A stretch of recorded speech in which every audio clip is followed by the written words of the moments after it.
एवढं सकाळी लवकर उठून माझ्या मुलाला कुठे कामाला जायचं असतं हे मला अजूनही कळलेलं नाही आहे. आणि त्याला खेळताना पाहिल्यानंतर रेवा दादाला काही घरी करमत नसावं म्हणून तो लगेचच राघवसोबत खेळण्यासाठी आला. तर आज मी राघवसाठी बनवले होते नाचणीचे पॅनकेक. त्यासाठी जास्त पिकलेली केळी मॅश करून घेतली, त्यामध्ये 2 चम्मच नाचणी पावडर आणि दूध टाकून ड्रायफ्रूट पावडर टाकून मिक्स केलं आणि ते छान असे तव्यावरती तूप लावून टाकून घेतले आणि 2 मिनटं वाफवून घेतलं.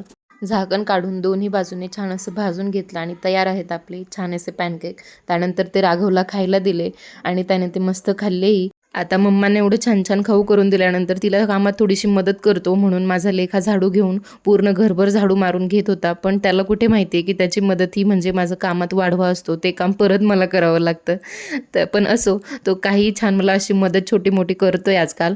आणि त्यानंतर ही होती तेजू आत्तूने दिलेली राखी. ती राखी होती खूप सुंदर, पण राघव तिचं पूर्ण त्याची रिपेअरिंग करणार होता. तो पूर्ण खोलून ठेवत होता, त्यामुळे मी ती त्याच्या हातातून काढून ठेवली. आणि आजीकडे गेलो आहे आणि आम्ही काहीच पसारा न करता परत घरी आलो आहे असं कधीच होत नाही. आणि तिथे गेल्यानंतरही नेहमीप्रमाणे त्याने खूप पसारा केला, राडा घातला. पप्पांना बाहेर जायचं होतं थोडंसं काम असल्यामुळे आणि बाबांना दारात पाहताच तो त्यांच्याकडे पळत सुटला आणि मलाही बाहेर यायचं आहे म्हणून त्यांच्यासोबत गेला.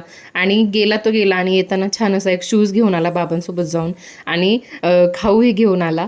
तर असा होता आजचा दिवस. भेटूयात नेक्स्ट व्लॉगमध्ये. बाय.